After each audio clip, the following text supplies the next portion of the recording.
श्री उग्रतारा माताको दर्शन गरिसकेपछि हामी आइपुगेका छौँ बैतडीको पाटन। पाटन राम्रै ठाउँ हो, बीचमा उपत्यका चारैतिर डाँडाकाँडा भएको। बैतडीबाटै जित्छ नि यसपालिको। महेन्द्रनगर पछि बीट द स्पिडको यात्रा अघि बढ्यो बैतडीतर्फ। अहिलेसम्म प्रतिभाको खोजमा हाम्रो टोली पुगेको सबैभन्दा टाढाको गन्तव्य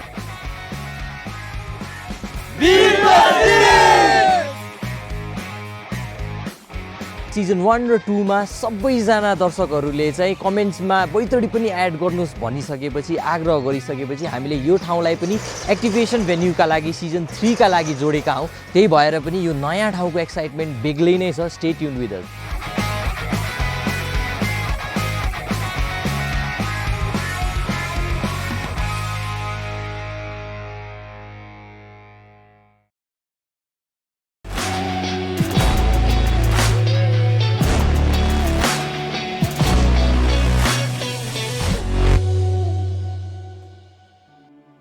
पहाडी बाटोहरू, सागुरा सडकहरू, लामो यात्रा, चुनौतीहरू धेरै थिए। तर त्यो यात्राभरि देखिएको प्राकृतिक सौन्दर्य, पहाडहरूको शान्ति र त्यहाँका मानिसहरूको आत्मीयताले हरेक कठिनाइलाई विशेष बनाइदियो। सबैभन्दा सुन्दर कुरा, यहाँको प्रतिभाले पनि हामीलाई निराश बनाएन।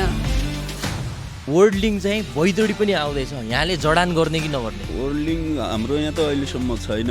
बाहिर जाँदा हामीले चलाएको छौँ, एकदम राम्रो चल्छ, एकदम जोड्छौँ।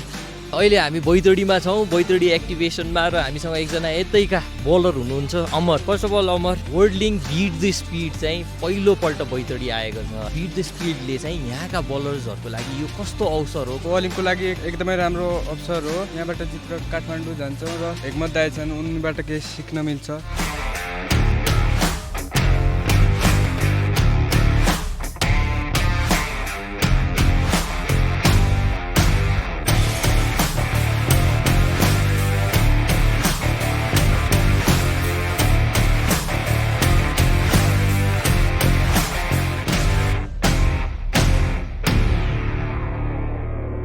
बैतडीको मैदानमा हामीले फेरि देख्यौं सपना र सम्भावनाले भरिएका युवा अनुहारहरू। सुविधा कम हुन सक्छ, अवसर कम हुन सक्छ, तर यहाँका युवाहरूको जोश र समर्पण कुनै हिसाबले कम थिएन।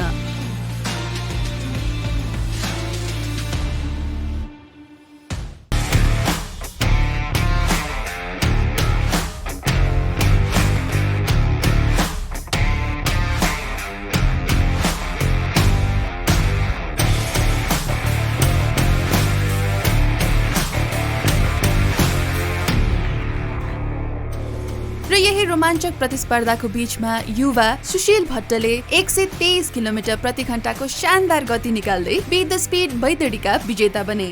हामी अहिले बैतडी एक्टिभेसनमा छौँ र हामीसँग यहाँका विनर सुशील भाट हुनुहुन्छ। सर्वप्रथम सुशील, कङ्ग्रेचुलेसन्स। र कस्तो महसुस हुँदैछ? एकदमै खुसी भइरहेको छु। हामीले चाहिँ तपाईँलाई धनगढी एक्टिभेसनमा पनि देख्यौँ, त्यसपछि धनगढीबाट पुरै पहाडको यात्रा बैतडी आइपुग्नु भयो। यो जर्नी पुरै बाटो हिँड्नु भयो। यो मोटिभेसन पछाडि के छ, राज के हो तपाईँको? फाल्नुपर्छ, एक्कास फाले थियो होइन, उता धनगढी पनि त्योभन्दा बढी फाल्नुपर्छ भनेर आएको।